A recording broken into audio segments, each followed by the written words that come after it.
Hi friends, welcome back to another episode of Generation Films. My name is Alan. Once again, in the last episode of The Mandalorian, we journey to the planet of Tatooine, which by this point has been in Episode 1, Episode 2, Episode 4, Episode 6, Clone Wars, Rebels, and Baby Yoda knows how many more comics and novels. We've probably seen this Baby Yoda forsaken planet in the Outer Rim more than even the Galactic Center of Coruscant. Which most likely means whatever government is in charge of Tatooine is giving huge subsidies to filmmakers. Which makes sense when your two major industries are water extraction from moisture in the air and providing shelter for wanted criminals. Anyway, the year is now 980 Y. More than 40 years earlier, we are introduced to Tatooine when the Queen of Naboo and two Jedi Guardians land there seeking to make repairs to their ship's hyperdrive. At the time, the locals were celebrating Butna Eve, an annual holiday and festival that honored the rise of Butna Hestilik Shadru, who went from mortal Hutt to Hutt god. Although Tatooine was a bit far removed from Hutt space, it was still Hutt controlled during Episode 1 by Jabba the Hutt, who presided over the very famous Butna Eve Classic pod race. If you guys are ever in the neighborhood during this time, I highly recommend you check it out. At least half a dozen pod racers die every year, or at least are gruesomely injured. And that's not just because of dangerous speeds, lack of regulation, sketchy maintenance and pilots. It's also because one of the more open sections of the race is used as a firing range by Tusken Raiders using their slug throwers. Pod racers are stripped down for speed and are very fragile to projectiles. Now, the Tusken Raiders back then were clearly very savage and hostile, so the biggest surprise for me in the last episode of The Mandalorian is the fact that the Tusken Raiders now seem civilized. They even know sign language and aren't bashing people's heads in with their Gaddafi sticks. So what happened to these once very savage and unreasonable warriors? Well, for much of their history, the Tusken Raiders, like any organism that has to live in a desert, adopted some pretty extreme measures to survive. These nomadic warriors traveled in small clans of 20 to 30 people and were extremely territorial, xenophobic, and of course violent. And they kind of had to because there were so few sources of water available. It's said that the clothing they wear is specifically designed to keep moisture inside of their body and waste almost nothing through evaporation or sweat. As a matter of fact, it's forbidden for a Tusken Raider to take off their clothing in front of others unless it's during childbirth, the night of one's wedding, or during a coming-to-age ceremony that they practiced. Anthropologists theorize that the Tuskens evolved from an ancient race that once had access to more advanced technology, but then were conquered and enslaved by the ancient Rakatan Empire, who then glassed over the entire planet. Apparently, Tatooine used to have oceans and jungles. It's possible that the suits the Tusken Raiders were wearing were all that was left of their ancient civilization and technology.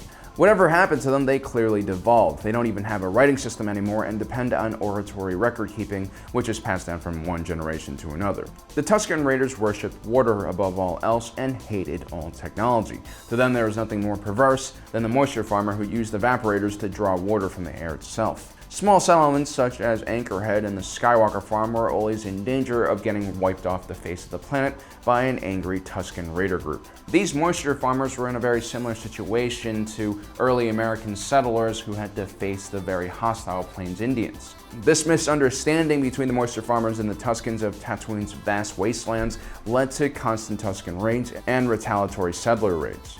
Although these Tusken Raiders were able to kill a great number of these moisture farmers, it seemed like their numbers were endless. Constant warfare on the rest of the galaxy sent a constant stream of refugees to the Outer Rim.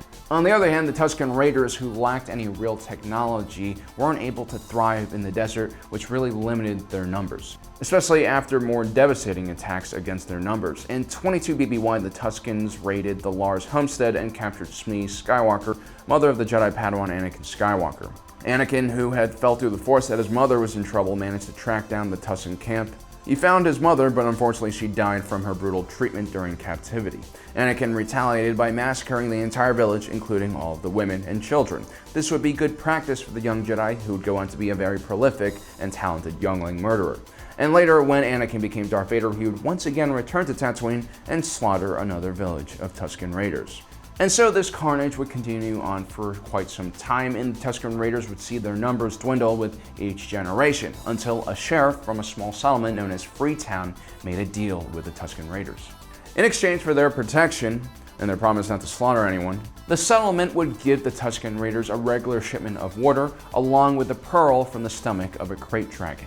a hated predator who terrorized the Tuskens. This marked one of the few occasions where Tusken Raiders and non-Tusken Raiders were able to negotiate with each other and not kill each other in the process. This specific band of Tuskens most likely prospered and became larger due to a reliable access to water. As they grew in power, other bands of Tuskens would have noticed as well. By 9 ABY, it probably spread to other Tusken Raiders who finally realized that it was in their best interest to negotiate with others rather than just kill them outright. They probably realized that these strange foreigners to their lands were laden with gifts that were not made out of either sand or rocks, the two materials that almost everything the Tuskens owned was made of. The Mandalorian seemed to know this as well and was able to avoid bloodshed by gifting the Tuskens binoculars. They weren't his binoculars to give, but when you're wearing Beskar and you have a blaster, basically everything within your reach is your property. Now, when the Mandalorian arrives onto the planet, he doesn't land in Mos Eisley. This was one of the largest spaceports on Tatooine, and it's very likely there would have been people who recognized him or even members of the Bounty Hunter Guild who right now were all after him. Instead, the Mandalorian lands at Mos Eisley spaceport, which is smaller than Mos Eisley and probably a bit more seedy. This was the same town where Obi-Wan Kenobi and Luke first meet Han and Chewbacca. Right away, we can tell that things are a bit different on Mos Eisley. The streets seem almost empty. Whatever was left of the stormtrooper garrison on the planet from Imperial times was gone, their helmets stuck on pikes as a reminder that they were no longer welcome. I wonder if there was a small skirmish fought in the waning days of the Empire on Tatooine, or if the stormtroopers just threw off all their clothing and just kind of melted into the crowds. They probably fought to the death. But the Empire never really had a huge footprint on Tatooine. This was a planet that was pretty much useless. All the minerals had been extracted by miners who had left their massive sand crawlers behind when the resources dried up. And so it was the Hutts who were the main drivers of what little economic growth and prosperity was on the planet. As we mentioned before, Jabba the Hutt ruled over Tatooine. He was a criminal, which meant he traded in illicit goods and stole from people. While there wasn't much to really steal from the locals aside from water, which he did anyway through a water tax, Tatooine's remote location meant that it was outside of Republic space. This was important because this meant that Jabba the Hutt could get away with slave trading, spice trading, and other illegal activities. Tatooine, while not all that attractive to most citizens of the galaxy, was a great place for spice, slave, and gun runners. First, it was relatively close to Ryloth, which produced slaves and also the spice rill. Second, you had Rhodia next door. And we all know Rhodians, who were maybe one evolutionary step removed from evil lizards, loved making weapons and loved selling them illegally. Lastly, Tatooine was located right off the Corellian Run, a hyperspace lane that ran from Ryloth straight to Corellia and all the potential buyers. Because Corellia, remember, is the Star Wars equivalent of New Jersey, it's a sketchy place full of not law-abiding citizens, which is why I love Corellia. So this meant that even if, say, one of Jabba's smugglers who, say, likes flying around in a heavily modified Corellian freighter got caught by either Republic or later Imperial patrols, they really couldn't prosecute the Hutts on Tatooine. And so the millions, if not billions, of credits made by Jabba the Hutt's criminal enterprise were all kind of funneled onto this one planet. Now, when Luke and Obi-Wan first entered Mos Eisley during Episode 4, it was full of adventurers, bounty hunters, and criminals, all looking for some work from the Hutt cartels.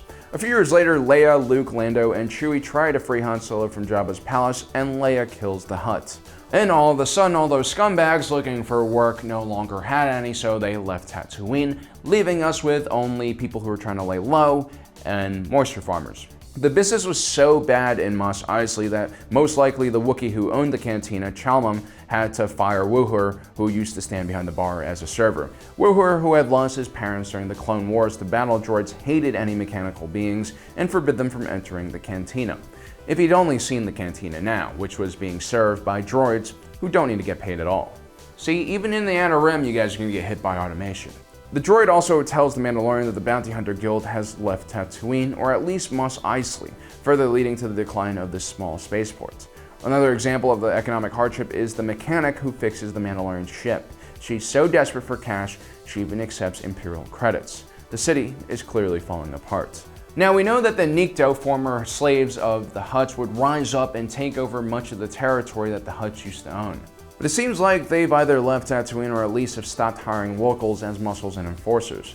It should also be noted that the Jawas who originated on this planet somehow have traveled off of Tatooine and settled onto the planet of Arvala 7.